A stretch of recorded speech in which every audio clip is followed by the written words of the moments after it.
Good afternoon, ladies and gentlemen. Welcome to the 2022 Yale University and University of New Haven Joint Military Commissioning Ceremony. I'm Cadet Brian Regan, and I will be your Master of Ceremonies. We are gathered here to continue a tradition rooted in military history and custom.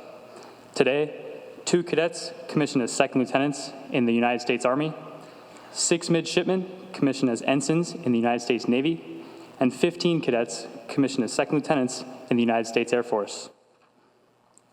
These young men and women join the ranks of those in our armed services who have commissioned before them. We would like to thank all of you gathered here today for supporting these new officers and for joining us for this momentous occasion. There are several moments in the ceremony when it is appropriate to stand. For the arrival of the official party, the playing of the national anthem, the invocation, and the departure of the official party. Ladies and gentlemen, please rise for the arrival of the official party and remain standing for the national anthem and the invocation. Lieutenant Colonel Seth Allen, United States Army, Commander, Army ROTC, University of New Haven. Colonel George R. Granholm, United States Air Force, Commander, Air Force ROTC, Detachment 9, Yale University. Captain Ronald L. Withrow, United States Navy, Commander, Naval ROTC, Yale University. Peter Salovey, President of Yale University. Today's honored guest and keynote speaker, the Honorable John F. Lehman, Jr., former Secretary of the Navy. Scott Strobel, Yale University Provost. Kimberly M. Goff-Cruz, Secretary and Vice President for University Life at Yale University. Marvin Chun, Dean of Yale College. Sharon M.K. Kugler, University Chaplain.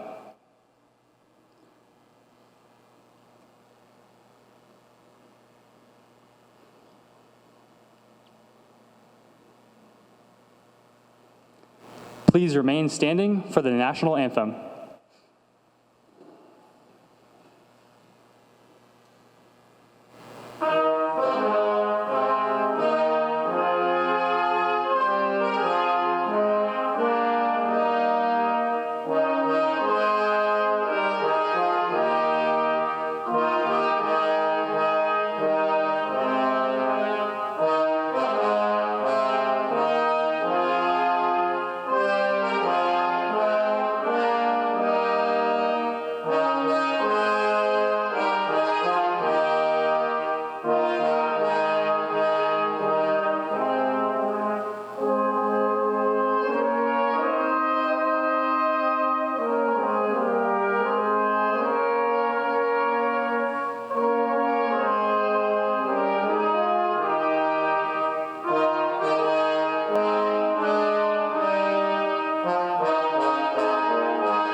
Chaplain Kugler will now deliver the invocation.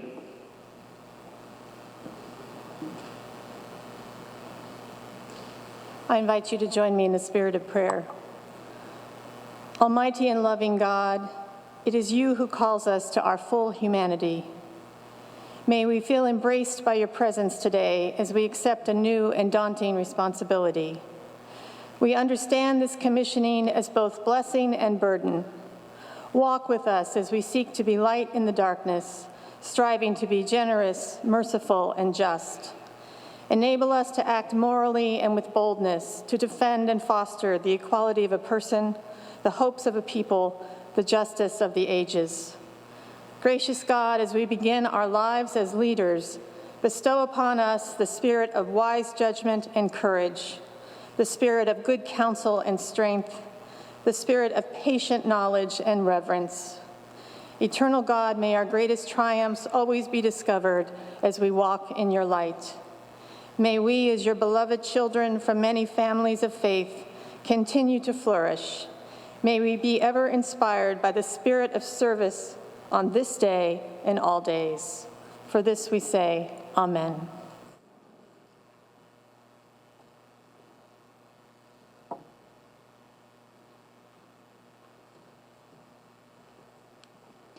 Thank you, Chaplain Kugler. Please be seated.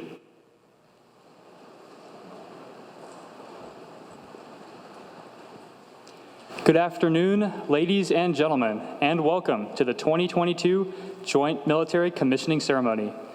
This ceremony represents a milestone in the lives of these young men and women who are being commissioned as officers. It marks their entry into the armed forces of the United States of America. Their dedication demonstrates a commitment to the preservation of peace in an ever-changing world. Their responsibility to serve as leaders and sacrifice for their country begins today.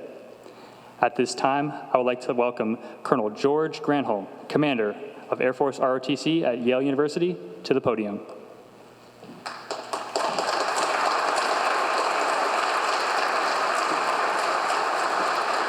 Thank you, Cadet Regan. How about a round of applause for the band, the ensemble? That was fantastic.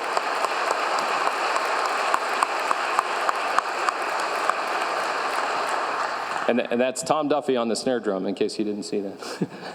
Well, welcome, ladies and gentlemen, cadets, midshipmen, members of the cadre, friends, and especially the families and members of the class of 22. Secretary Lehman, we are honored with your presence today. Thank you for joining us. President Salovey, your enthusiastic support of ROTC at Yale, especially at our yearly President's Review, has always made us feel like a valued part of the Yale community. With all the drill and ceremony that you have been a part of over the past 9 years, we have a spot open for you at field training this summer if you are available.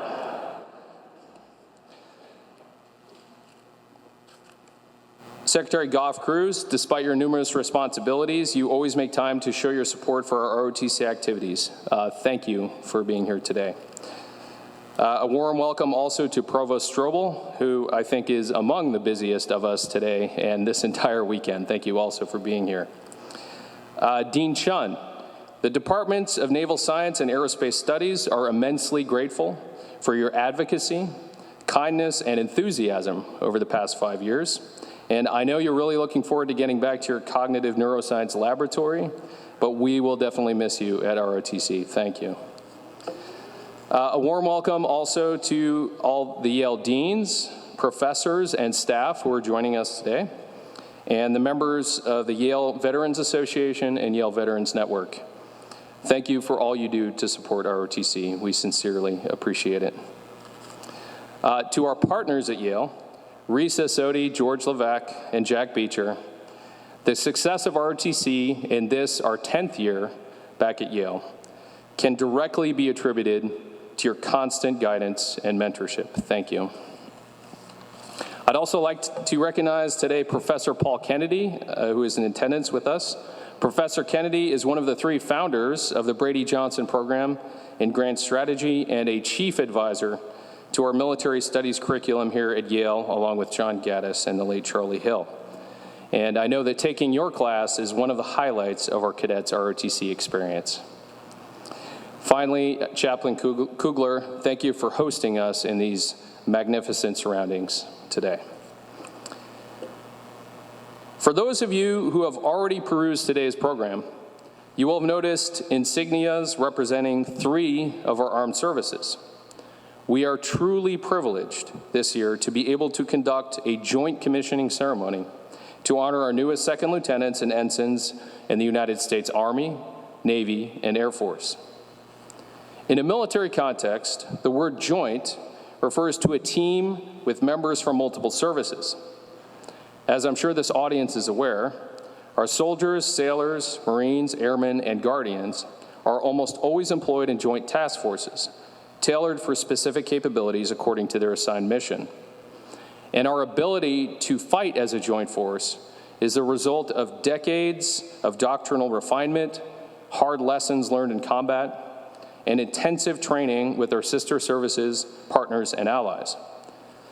And if you look at the very recent experiences of one of our adversaries currently fighting in Europe, this ability cannot be taken for granted. So it is altogether fitting that the cadets and midshipmen who will be commissioning today enter the officer corps in a joint ceremony. To the parents of our cadets and midshipmen and the friends and family who are with them today, you have given us your sons and daughters for the past 4 years, and we have trained them thoroughly and rigorously to prepare them for the challenges to come. Thank you for instilling in them the determination and spirit of service that has carried them to this moment. And it is now time for us to bequeath them on to the nation so that they can carry on the proud traditions of our military services and defend the values and principles that make us who we are as Americans. I have no doubt that they will continue to serve as they have for the past 4 years with distinction and honor. I would like to now introduce our guest of honor today, John Francis Lehman, Jr., former Secretary of the Navy from 1981 to 1987. Secretary Lehman graduated from St. Joseph's University in 1964 and served in the Air Force Reserve for 3 years while studying at Cambridge University. Actually, I think it's 4 years. In 1968, he left the Air Force Reserve and joined the United States Naval Reserve as an ensign, serving as a bombardier navigator on the A-6 Intruder, and later on Henry Kissinger's staff in the National Security Council. Secretary Lehman originated the idea of the 600-ship Navy under President Reagan and was a steadfast supporter of the carrier fleet and naval aviation in general. Uniquely among service secretaries, he maintained his active flight status during his time in office. He retired as a captain in the Naval Reserve in 1989. In 2020, the Navy announced that DDG-137, an Arleigh Burke-class guided missile destroyer, would be named the USS John F. Lehman, which is pretty cool. Please join me in welcoming Secretary Lehman.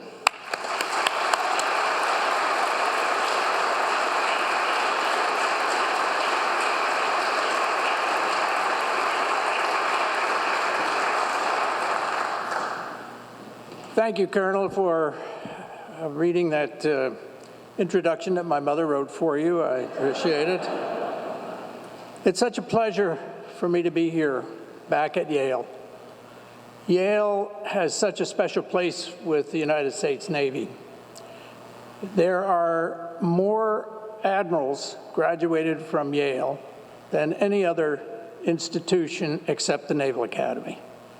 And of course, as an aviator, I have a special bond with Yale because naval aviation started as the Yale Flying Club. And many of its original members went on to terrific careers in building our nation's defenses to be able to defeat the Axis in World War II. And so it's a special honor to be able to participate in this commissioning ceremony. I remember when I sat in your seats in my commissioning ceremony eons ago, and my thoughts turned to God. "Oh Lord," I prayed, "let this speaker be brief."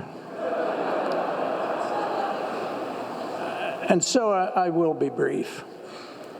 I started my military career, as the Colonel said, in the Air Force. Spent 4 years in the reserves. I wanted to be an aviator.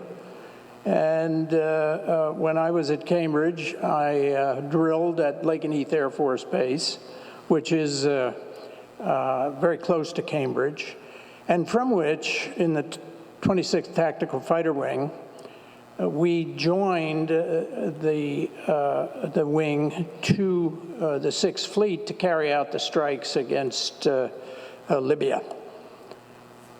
Unfortunately, the Air Force wasn't able to give those aviators the honors they really deserved, flying 22 straight hours round trip from England. And so it was a particular pleasure for me to return to my old unit and, as Secretary of the Navy, to award them the Naval Unit Citation, still the only tactical Air Force unit with such an honor, and they deserved every bit of it. Try as they might, and the Air Force was terrific. They really are. And I think it's a lesson that you all need to learn early. As large institutions, you're going to find tremendous frustration from the size of the bureaucracies in each of the services and in the Defense Department. But you will always find a critical mass of people who get it and are focused on seeing that the best kinds of people able to command and lead are able to carry out what they need to do in their training. And never forget that. You can always get done in our three services what needs to be done. Unfortunately, that bureaucracy, for some reason, found me to be colorblind. I could not, there were 2 pages in the Army test that they used that I just couldn't see any numbers or figures. And the Air Force, the 26th, did their absolute best to find a way to waiver, I won't say cheat, but to train me to take the test. But they couldn't. So I went over to the Navy and took their color test when I took my flight physical, and they said my color vision was perfect. So what's a boy to do as I switched services? By the way, my wife Barbara totally sides with the Air Force on that question. Oh, and I did try to join the Army. Unfortunately, they discovered that my parents were married, and so I couldn't get in. They rejected me. Only joking. Sorry. But it's something that you all need to learn early, that as officers in the services, you will always be seen by the rest of the world as veterans of your service. Statistically, half of you will be spending a minimum of 20 years in your service, and the other half will do their obligated service and then go on to other callings. In my day, one was expected to pursue one career and then retire. Happily today, that is not the case. In fact, in those days, people who changed jobs and careers were derisively called job hoppers. But today, nearly everybody has more than one career.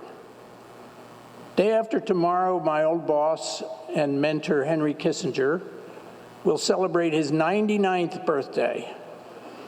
And he is still sharp as a tack. He has written 2 books in the last 2 years that are superb.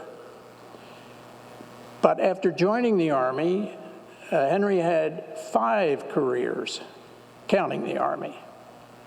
And I had, after joining the Air Force, had 4. And that is the norm for the leadership cadres that you are now joining, because happily we all seem to live a lot longer than previous generations, and our culture is moving at such a velocity of change that you all have to change and develop with it. And so I think that when you look forward to your career, you will find that there are many paths open to you for accomplishing what your capabilities will bring to you. The services, like Hotel California, you will never leave your service. Regardless of how long you stay on active duty, it will always be part of you. There are no institutions that provide the kind of challenge of intense relationships, of excitement and adventure. And when you add that to the unique quality of the education you have all received here at Yale, you are heavily burdened with a responsibility to lead. It is my view that today the problems we all are worried about in culture and in our economy and in the world abroad, that the problem is, in my view, in my time in the government and out of the government and Wall Street and elsewhere, I have seen a very visible erosion of the qualities of the kinds of people that step forward to try to lead. And so many of the best qualified people don't pick up that challenge. It has many burdens and many dismaying characteristics. But you all really are uniquely qualified to pick up that burden and that fabulous satisfaction of leading. None of your contemporaries will have the experiences, the talents, and the education that you have. And if you don't use them, you are not going to be a happy person. And so I think you need to think seriously. Right now, of course, focus on your new assignment, which is probably going to be in training, and what goes beyond in the career path in your services that you've chosen, but you've got to think beyond that as well. Hopefully you'll join the distinguished ranks of flag officers that have graduated from Yale and gone on to change history. But in any case, you have got to pick that up, because regardless of what you may read in criticisms in the newspapers and the media, the Americans look up to you. They see you as paragons of people that have had the benefit of the best education available in the country and have had the experiences of service, sometimes of combat, and of all the disciplines and the virtues that are seen by the American public and the world as being part of this unique military naval culture that we have developed over the years. And you'll be asked throughout the rest of your life, what was it like being in the Air Force? What was it like driving a submarine?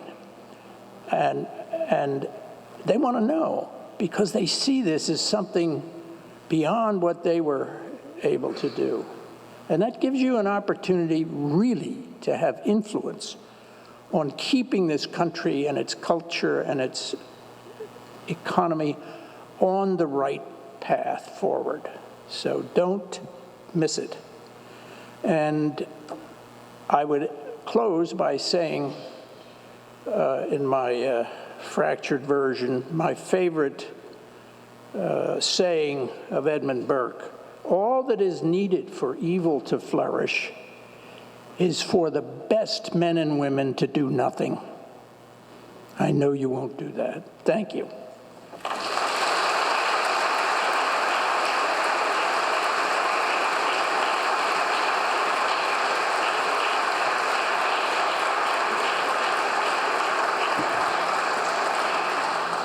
Thank you, Secretary Lehman. We sincerely appreciate you being with us today. On behalf of the Army, Naval, and Air Force ROTC units at Yale, and our officers being commissioned here today, the unit commanders would like to present you with a gift.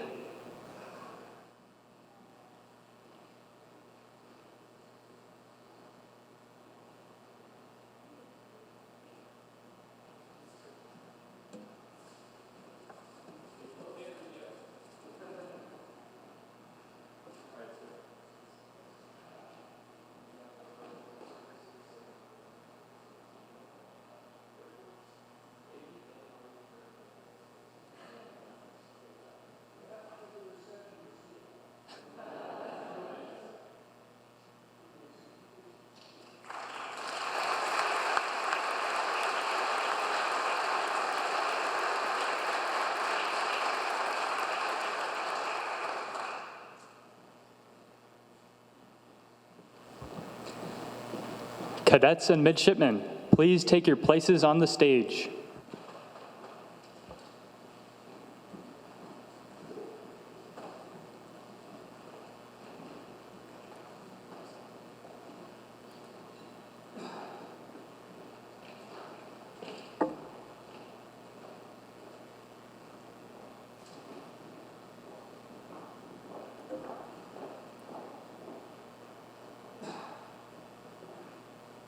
Ladies and gentlemen, we have now come to the part of the ceremony for which these cadets and midshipmen have worked over the last 4 years, the oath of office. Please rise as the oath of office is administered by the Honorable John F. Lehman, Jr., former Secretary of the Navy, to those being commissioned as officers in the United States Army, Navy, and Air Force.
Lieutenants in the first row, please step forward and join your families on the lower stage to pin on your new rank. Feel free to move about, take photos, and enjoy this moment.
Will the first row of lieutenants please be seated?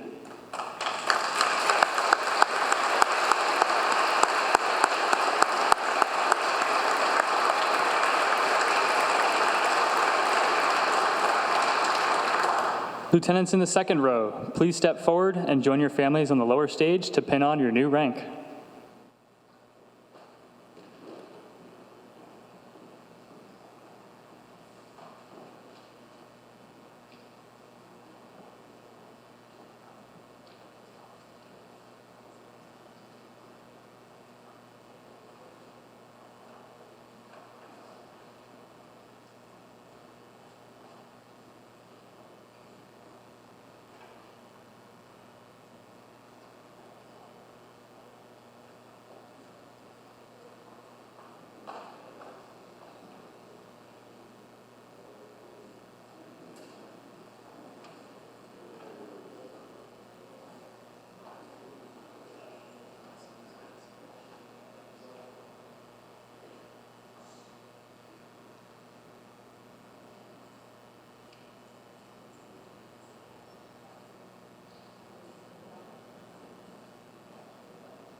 Will the second row of lieutenants please be seated?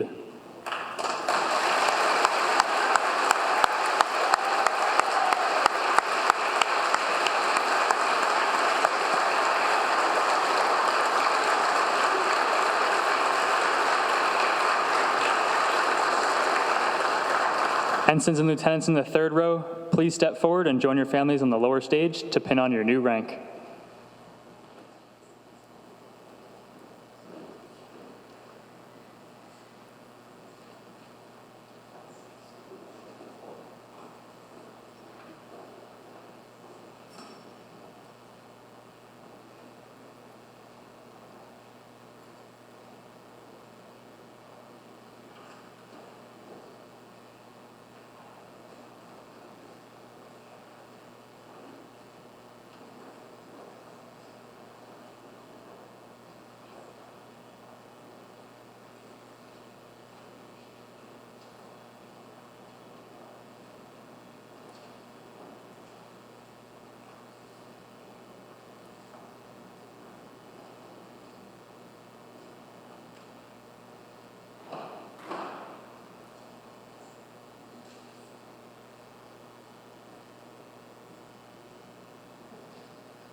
Ensigns and lieutenants, please be seated.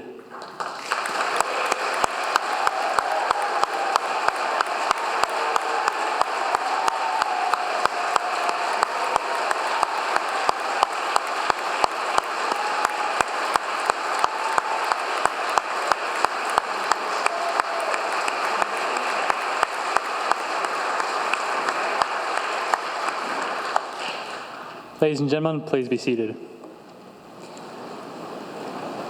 Secretary Lehman, President Salovey, Lieutenant Colonel Allen, Captain Withrow, and Colonel Granholm will now present the commissioning certificates to the new ensigns and second lieutenants.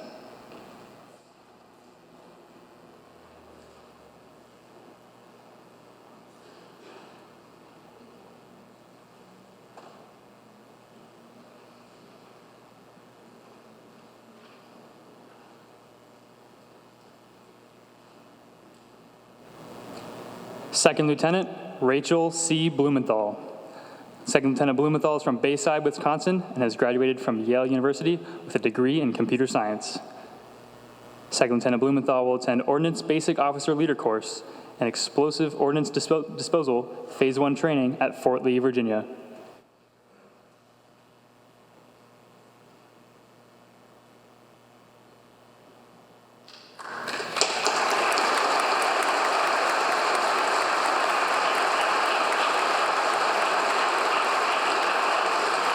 Second Lieutenant Greg V. Jazwinski. Second Lieutenant Jazwinski is from Milford, Connecticut, and has graduated from Yale University with a degree in ecology and evolutionary biology. Second Lieutenant Jazwinski will report to Fort Leonard Wood, Missouri, for chemical, biological, radiological, and nuclear school before joining the 101st Airborne Division at Fort Campbell, Kentucky.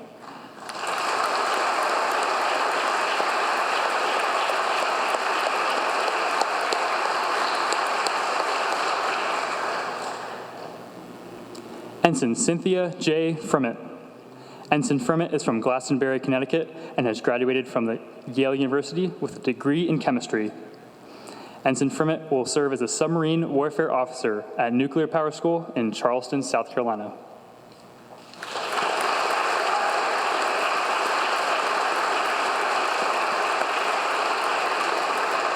Ensign Sidney J. Monzaleski. Ensign Monzaleski is from Brentwood, Tennessee, and has graduated from Yale University with a degree in psychology. Ensign Monzaleski will serve as a surface warfare officer aboard the USS Pinckney, San Diego, California.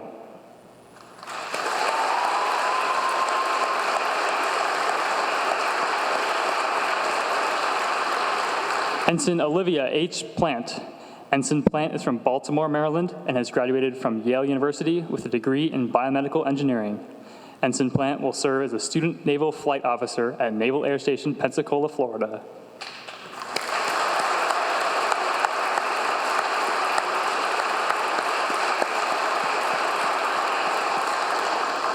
Ensign Andrew Y. Song. Ensign Song is from Palo Alto, California, and has graduated from Yale University with a degree in global affairs. Ensign Song will serve as a submarine warfare officer at Nuclear Power School, Charleston, South Carolina.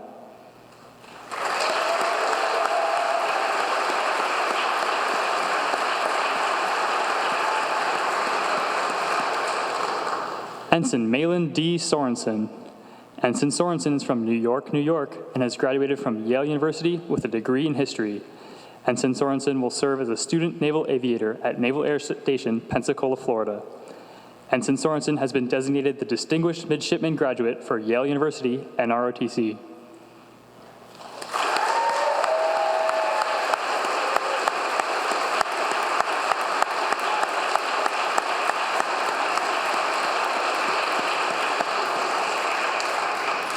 Ensign Caroline E. Thomason.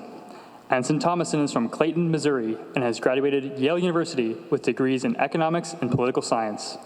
Ensign Thomason will serve as a student naval aviator at Naval Air Station, Pensacola, Florida.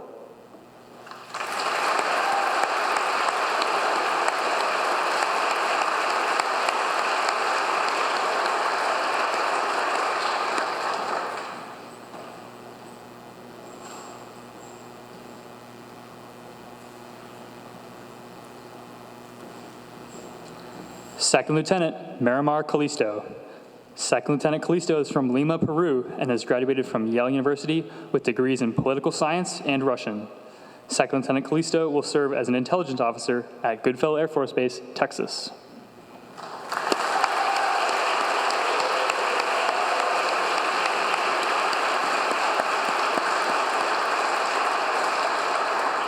Second Lieutenant Maria Cannon. Second Lieutenant Cannon is from Jacksonville, Florida, and has graduated from Yale University with degrees in physics and psychology. Second Lieutenant Cannon will serve as a Combat Systems Officer trainee at Naval Air Station, Pensacola, Florida.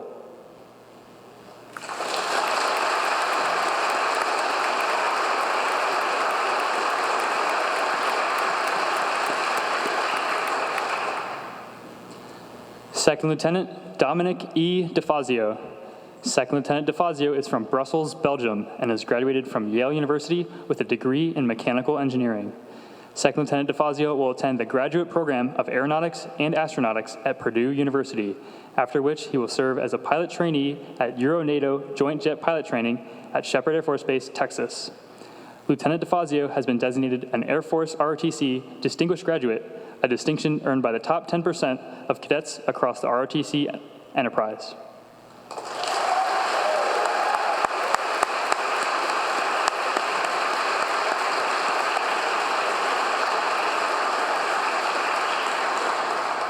Second Lieutenant David J. Gallagher. Second Lieutenant Gallagher is from Santa Clara, California, and has graduated from Yale University with degrees in chemistry and economics. Second Lieutenant Gallagher will serve as an acquisitions officer at Hanscom Air Force Base, Massachusetts.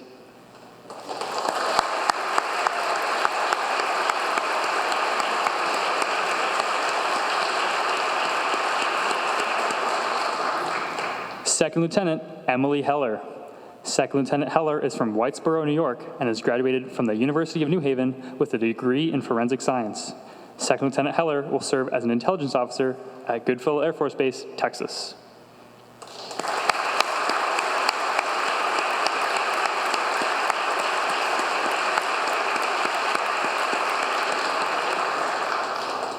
Second Lieutenant Andrew P. Kasanovich. Second Lieutenant Kasanovich is from Temple City, California, and has graduated from Yale University with a degree in mechanical engineering. Second Lieutenant Kasanovich will serve as a pilot trainee at Vance Air Force Base, Oklahoma. Lieutenant Kasanovich has been designated an Air Force ROTC Distinguished Graduate, a distinction earned by the top 10% of cadets across the ROTC enterprise.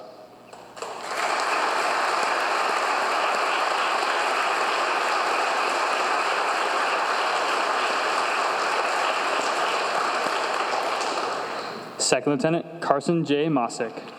Second Lieutenant Mossick is from Clifton, Texas, and has graduated from Yale University with degrees in philosophy and history. Second Lieutenant Mossick will serve as an intelligence officer at Goodfellow Air Force Base, Texas.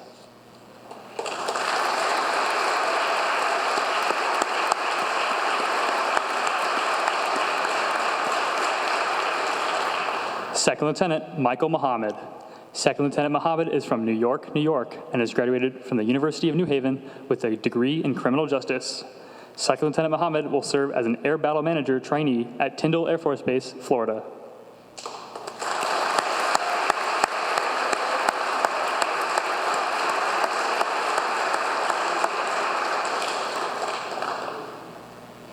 Second Lieutenant Elizabeth G. Nasser. Second Lieutenant Nasser is from Boise, Idaho, and has graduated from Yale University with a degree in molecular, cellular, and developmental biology. Second Lieutenant Nasser will serve in the Medical Corps and attend the Idaho College of Osteopathic Medicine.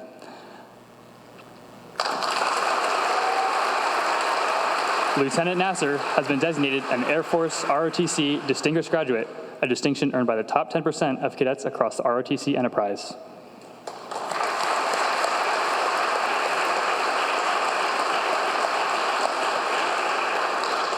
Second Lieutenant Ann L. Northrup. Second Lieutenant Northrup is from Prescott, Arizona, and has graduated from Yale University with a degree in global affairs. Second Lieutenant Northrup will serve as a pilot trainee at Columbus Air Force Base, Mississippi. Lieutenant Northrup has been designated an Air Force ROTC Distinguished Graduate, a distinction earned by the top 10% of cadets across the ROTC enterprise.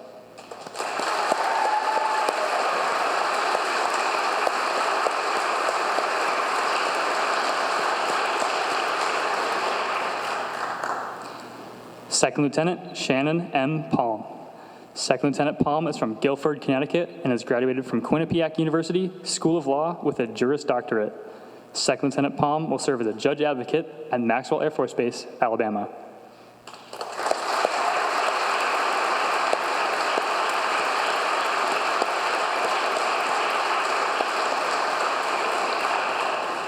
Second Lieutenant Molly J. Rogelstad. Second Lieutenant Rogelstad is from Westminster, Maryland, and has graduated from Yale University with a degree in molecular biophysics and biochemistry.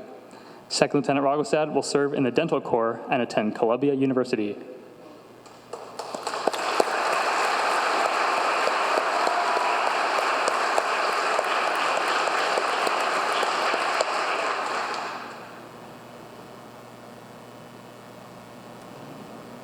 Second Lieutenant Julia H. Sanderson. Second Lieutenant Sanderson is from Centerville, Virginia, and has graduated from Yale University with degrees in psychology and Russian. Second Lieutenant Sanderson will serve as an intelligence officer at Goodfellow Air Force Base, Texas.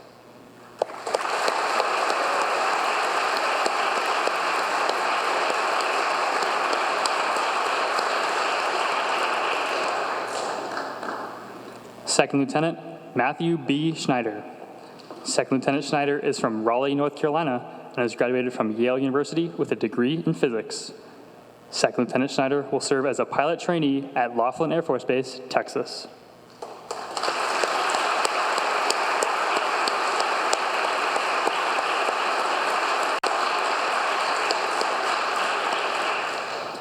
Second Lieutenant Alexandra J. Shore.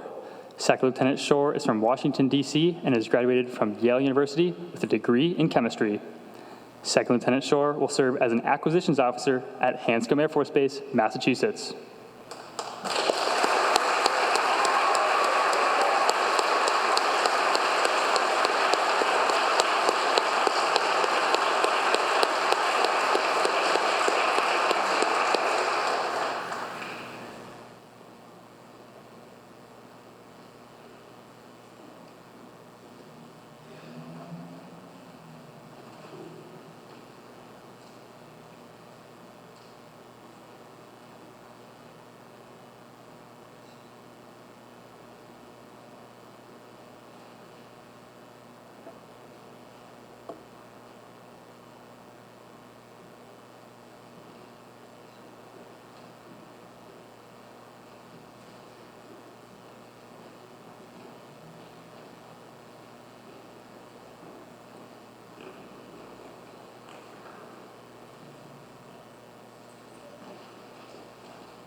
Ladies and gentlemen, please rise.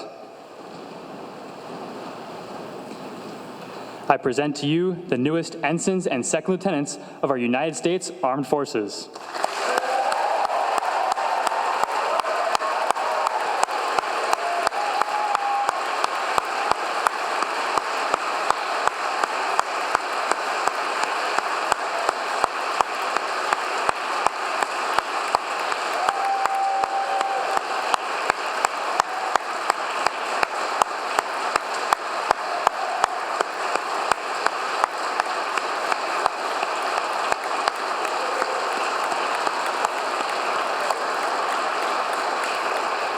Ladies and gentlemen, please be seated. I would now like to recognize the members of the YVA, the Yale Veterans Association, in attendance today. In an earlier ceremony, the Yale Veterans Association presented a YVA pin to each new officer to honor the proud legacy of military service among Yale University graduates. The YVA has consistently supported ROTC at Yale since its return to campus in 2012. Thanks in large part to their efforts and the dedication of YVA members, ROTC at Yale University is able to celebrate its 10th anniversary this year. Will the members of the Yale Veterans Association who are in attendance today please rise and be recognized?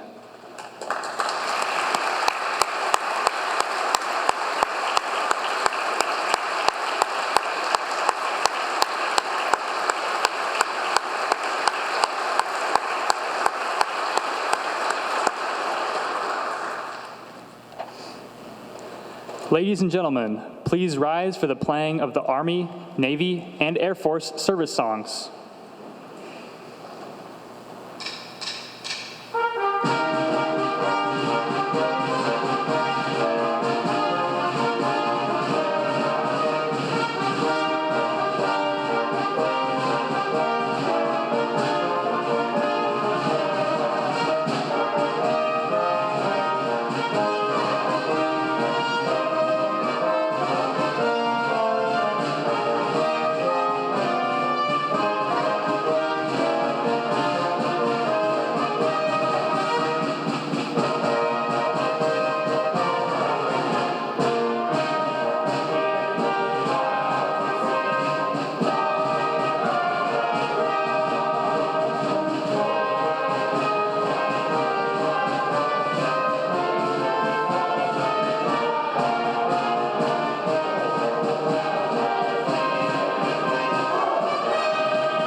Ladies and gentlemen, this concludes the joint commissioning ceremony.